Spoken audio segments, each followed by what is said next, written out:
What's up everyone, it's Endymion, and since my previous video on the potential selling of Star Wars went live, a lot more has happened. From the identity of the buyer of Star Wars to George Lucas's ex-wife denouncing Disney's work on her ex-husband's franchise, this video is going to be packed full of stuff to talk about. So let's start with that buyer first. Originally, Overlord DVD and Cameron Pasha, who've been very accurate with their leaks of Disney's inner circle, were told by their sources that Disney is looking to sell Star Wars due to how damaged the brand has become in their hands. Disney's financials are an utter mess and they need to make money quick in order to rebalance their checkbooks. Because there's a real potential future where Mickey Mouse ends up homeless doing hand tricks behind a 7-Eleven if they don't act quick here. Anyway, originally these sources theorized that it was George Lucas who would buy Star Wars back. But according to Overlord DVD and Cameron Pasha, new information has come to light that it might be an oil tycoon of all people looking to buy the franchise. While there wasn't a specific name given, this oil tycoon is allegedly an extremely wealthy individual, likely from Dubai.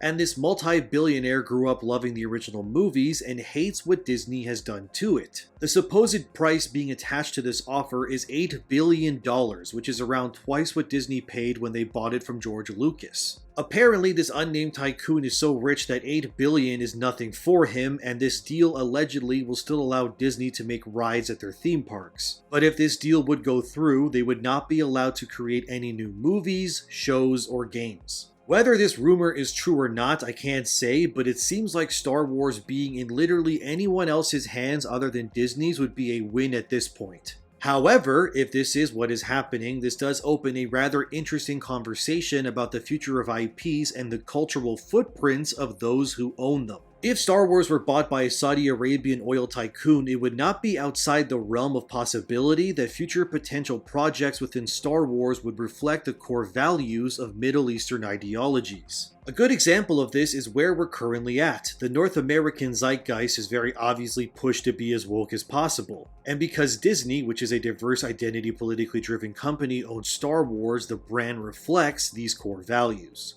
So to flip it back to this potential Saudi buyer, it would likely mean Star Wars would go from being the most woke thing imaginable to the most based, borderline restrained IP overnight. Currently, Saudi Arabia is investing around $38 billion in order to turn the country into an entertainment hub. The government and the many wealthy benefactors within the country have their eyes set on making entertainment, like video games, movies, and so on, into a viable export backed by Saudi Arabia's vast wealth. Companies like Embracer Group, for example, are already tied to Saudi Arabia, with about 10% of that company being owned by investors from there. Which means games like Borderlands, Shadow Warrior, Tomb Raider, Hitman, Remnant, and so many others are all tied directly to investments backed by Middle Eastern investors. While this does not mean in any way that these games or the companies behind them are pushing Middle Eastern values into their games, it does confirm that when you buy these games alongside so many others that Embracer Group owns, portions of all of these sales go directly into the pockets of Saudi Arabia. Now, if Star Wars were to be bought by someone like this oil tycoon, it would likely mean a future where Star Wars as a franchise would become tied to the core values of Middle Eastern and Muslim ideologies. While I'm not saying that's bad, it does mean that Star Wars in this potential scenario could become a franchise that bans all traces of woke ideologies and replaces them with Muslim values. It could also lead to a future where Star Wars as a franchise pivots so heavily to one side that women are never represented within the series again, and anyone other than heterosexual couples would be erased from Star Wars forever. So, Star Wars could be going into a future where it pivots into becoming very restrained and is used to push the ideologies of those who own them. Whether I or you agree with that would likely not affect Star Wars' direction if that were to happen.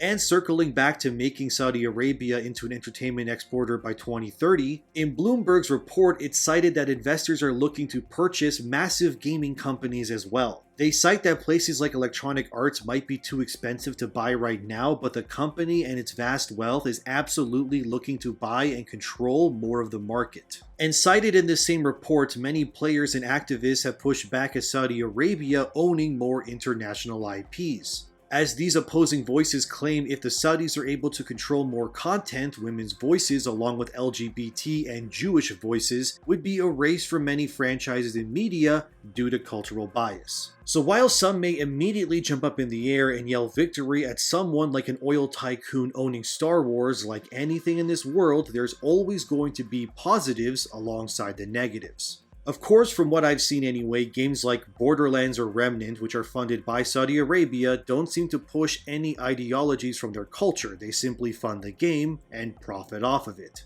But again, those companies are only a part of a minority stake in Embracer Group. If Star Wars were to be bought outright, that would mean the owner could push the entire weight of their culture upon the IP in the future. So is this a good thing or is it a bad thing? Time will tell. But as always, let me know what you think about that because it's a very interesting and somewhat volatile situation to discuss. But now let's move on to how woke creators are looking to ruin Star Wars, with the Acolyte's creator Leslie Headland calling George Lucas a misogynist. And even goes as far to say George wasn't as integral to Star Wars' creation as we all think. I'm sure this will totally make sense by the end, right?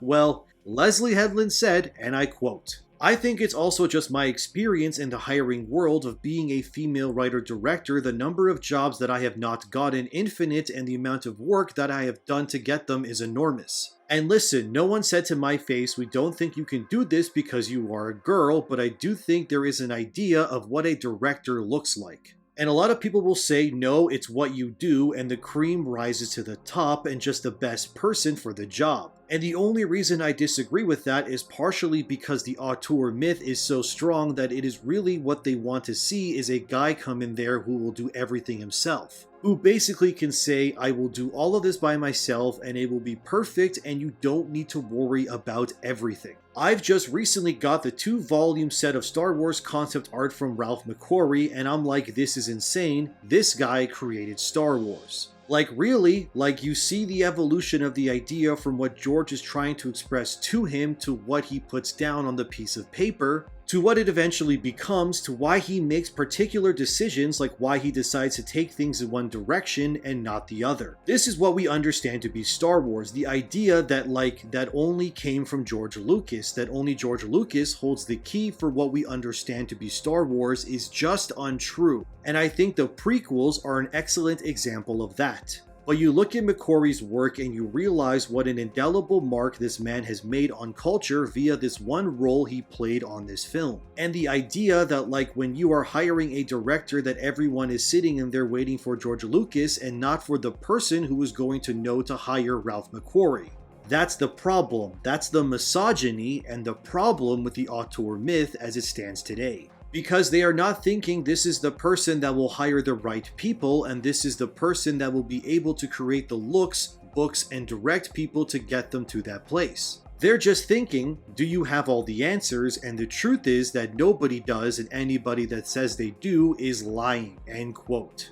Okay, Leslie is basically trying to spin the creation of Star Wars into being that it took a whole group of people to make it what it is, and that George Lucas was not as integral to the creation of the IP to begin with. Of course, Leslie's claims are bogus, and it's absolute fact to say that there is no Star Wars without George Lucas. There's no lightsabers, Jedi, Sith, weird gremlins like Yoda, none of it exists without this man and his wonderful head of hair. And it turns out Leslie's claims that it's more important to hire people who will find people like Ralph McQuarrie is funny because, well, it turns out it was George Lucas who hired Ralph in the first place. So the creator of Star Wars is not integral to its inception, but the guy who did the art is, who was guided and hired by the guy whose vision made Star Wars into what it is. This is just another woke revision being done in hopes that it'll replace actual fact with opinions and feelings until they become indistinguishable. And actually, you know what? Let's hear what Ralph McQuarrie had to say all those years ago, and I quote,